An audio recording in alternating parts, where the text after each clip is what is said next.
So basically, a bunch of you guys wanted the KSI versus Jake Paul boxing breakdown. So that's what we're going to be doing.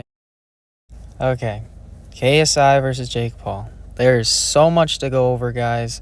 So apologies for a little bit of a longer video, but you guys asked for it. I'm going to try to go as speedy as possible and as less as possible. First fight we're going to be looking at is Logan Paul versus KSI number 2. I think this is the best benchmark for KSI because it's recent enough that it's relevant, but obviously, it's not his most recent fight.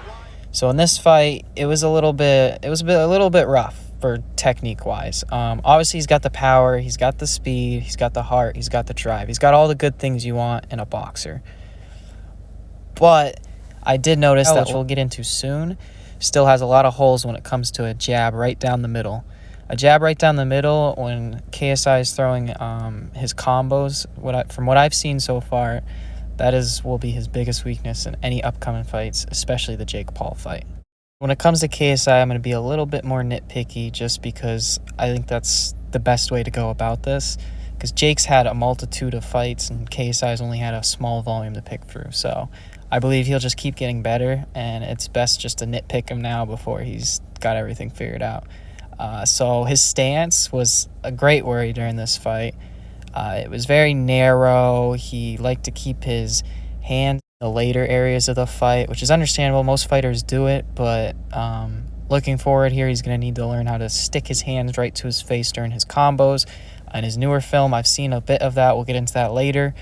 He's always, in this fight, he's always looking for that big, wild overhand, which obviously he's gotten a lot of criticism for, and I believe he'll definitely be fixing and improving on in the future, but it's still going to be a fundamental weapon for his offense. All right, I just want to say, let's take a second and stop for a second, because I know a lot of people are going to be criticizing me about KSI's sick, he's dope. I just want to say that I'm trying to do my best to provide my opinion on his boxing style, specifically that. I'm not talking about anything with him personally. I mean, the dude's awesome. His personality is amazing. We're not going to go and feed his ego even more, but he's a great dude, all right? I watch him all the time. I've watched him for... Okay, so here we go. Some new KSI sparring footage. This was before the Swams and Pineda fight. And let me just tell you, immediately, so much has improved. Technique-wise, his combos, his stance, everything we were just bashing him on has improved tenfold. I do, you can look good on pads. KSI's always said anybody can look good on pads. It is definitely a different sparring, but I will say it does seem that the sparring partner is obviously working with him. I believe it probably as a coach. It kind of seems like he's setting up for stuff they specifically gone over. So it's not like a full spar session. But as we can see, this is a huge, massive difference, which is amazing. This is crazy. I'm so glad this happened. Specifically, his stance has gotten so much better. His hands are tighter to his face. There's so much you could go on about. He's been putting in the work. He hasn't been lying to us. I mean, why would he? What will worry me is right here, as I've freeze framed it. It's not the best freeze frame for KSI. Just look at how he finished. So if somebody just slips or dodges his crazy overhand, he's just wide open. And for the upcoming Jake fight, as we'll see soon, Jake loves his overhands, the same as KSI. So this will be the most interesting fight in YouTube boxing history. So here we got Swams. He runs away, spins around, does the ting. I bought this fight. I was a little disappointed, but they both did their best for what they're working with. KSI did an amazing job making entertainment. Swams, dude didn't have any experience. Respect to him. We can see the difference in the stance here.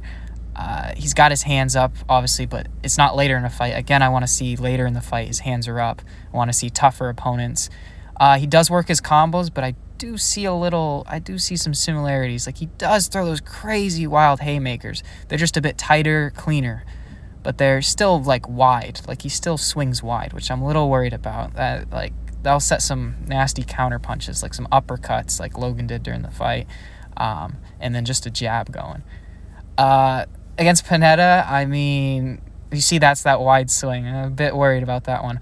But yeah, you can see the power. I know Pineda was a smaller man and obviously a wimp because he complained the whole time, but you can't underestimate KSI's power. He'll be bringing the power and the speed.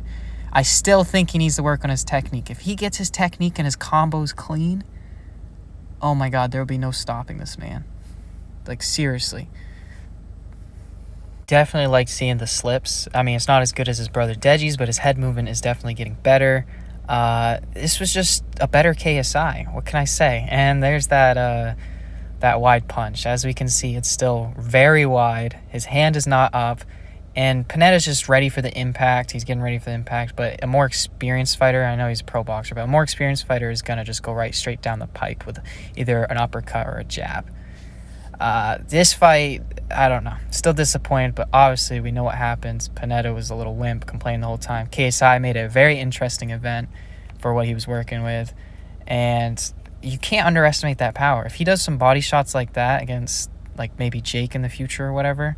I'm in with the Nate Robinson fight where they just hug the whole time. Everybody's excited to try and see it. And there's just not much more than watching in this Nate Robinson fight. Baby using wingdings. Jake slept late and they say he's still sleeping.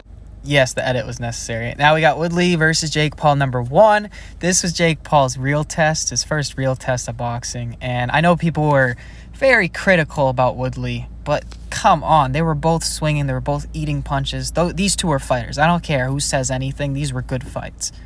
And I think the conclusion speaks for itself, how it should have ended. There's no controversy that should be had. This is like, no matter what you say, this is a real fighter. I'm not even going to talk about Ben Askren. That was a disgrace. I'm not even going to. He disappointed all wrestlers out there. Obviously, I mean, yes, Woodley is an MMA fighter. He's an amazing MMA fighter. And he's washed and old or whatever. I don't care. This was a good way to see Jake Paul's real style. And you got to keep in mind that whether Jake goes against a real boxer or not doesn't matter, because he will be going against KSI, and he's a YouTube boxer, whether he likes it or not right now, until he proves us all wrong. Same with Jake. I will say that Jake Paul has had tougher opponents than KSI, so that will be something we'll be looking at KSI to step up his opponents. And as you can see, Jake's learned a bit more about the clinch and how to work out of it by fighting Woodley in both series, which I think will come in handy for the KSI fight. He's learned how to eat in shots. Obviously, he's bleeding this fight. We see Jake get hurt. We see how Jake reacts when he gets hurt. We haven't seen how KSI reacts when he gets hurt, other than the Logan Paul fight. So I want to see a comparison between their heart and their grind, because I think it will be a little different. Obviously, Woodley had an MMA style, so it was kind of hard to see boxing versus boxing.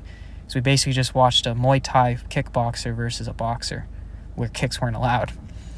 And obviously, Jake Paul worked hard to get his little fairy tale happy ending here for this fight. And a lot of people were like, it's rigged or whatever. I'm not going to get into all that. I don't know what to say. I mean, it's hard to rig a fight, but there you have it. That's that nasty overhand, and he's been getting good with that weapon.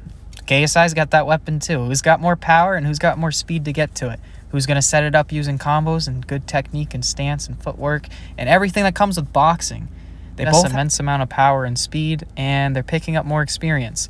So I'm interested to see who comes out on top at the end of it all. All those missed. There's a good right hand, and that drops Woodley. So far, what I've seen, KSI will win in power compared to Jake Paul. Jake Paul's gotten a lot stronger, a lot more built. But have you seen KSI lately? He's ripped and stacked, and he's always had that natural power and athleticism. So I think in those fronts, he's going to win. Cardio-wise, he's going to win. I've seen Jake later fight. He gets a lot sluggish. Obviously, KSI does too. And that will just come down to whoever trains harder, but I do believe KSI will end up training harder. It'll more come down to the boxing experience. I think Jake will have an advantage, like in the ring-wise, feeling more comfortable in certain situations, taking certain hits, knowing how to come back from them, and work his moves and combos and his progressions. I mean, boxing takes time to develop this kind of thing. It takes time. You can't just expect, like, KSI, like on that first warm-up fight, if he wanted to come back and take Jake Paul, you can't just expect like him to knock him out. That's why he took that warm-up fight. And it's probably why Jake was pushing for the fight or whatever. But I want to see them both at their best, and I think we're about to see that. Jake Paul versus Silva. I don't care if you're saying he's fighting an old man. You can hate Jake as much as you want, but I am so excited for that fight. That is a true striker in the ring with Jake Paul. He's going to be a much better opponent than Woodley, hopefully. And that will let us see more about Jake. And then KSI, hopefully he's going against Andrew Tate or Tommy Fury. I don't really care about those two fights as much. I'd rather see Andrew Tate, I think. but I still don't know. Like, those two, I think I need to see a better opponent from KSI, and I've been saying that. I need to see him fight, like closer to... Honestly, I don't want to see him fight Woodley, but I need to see a Woodley-grade opponent from KSI. I need to see a big, athletic fighter who's fought. Andrew Tate isn't really the built fight type, and he's a Muay Thai kickboxer. And I know he's good at it, but take away his legs, and he's like half the fighter he is, basically. The press conference will be hilarious. That's the only reason why I would actually want to see Andrew Tate. But Tommy Fury would be a good one because Tommy Fury is obviously a boxer, but it is kind of like Jake Paul's sloppy seconds because he pulled out of the Jake Paul fight or whatever. Without further ado, I guess my overall, I guess you want my prediction. Maybe you do, maybe you don't. The whole video was meant to break down, not necessarily predict the fight. But as of what I've seen right now from both fighters, I would say that Jake Paul is probably like a 60-40 win odds. KSI will definitely go in the fight as an underdog unless he does something phenomenal between here and when they're going to fight, or if they're going to fight. Jake with his Silva fight has just put him even more further ahead of KSI, and KSI is honestly playing catch-up. He's had a few years off doing tours and musics, which, I mean, we respect, obviously, but Jake, you can't undermine what Jake's been doing with boxing, and you got to respect that. You got to put some respect on his name, whether you want to or not. And I think no matter what, this will be one of the most... This thing will break the internet. The pay-per-view sales will be off the charts, and it'll be insane. So, anyways, that was the video, and leave a like, subscribe. Sorry if it was a long one, or maybe you enjoyed it. Yeah, goodbye. Play the beat, run it back, I'm the rap athlete. This is my marathon, you cannot pass me. Death riding shotgun, passing the backseat. Got patience like I walked in the track meet. New to this place like a man on the moon, but it's no big deal. I just plan to be huge with my brand and my group. It's my group and my brand. If you're not in the crew, I hope you understand. I'm the hardest working person that I know. If you're wasting my time, then I have to go.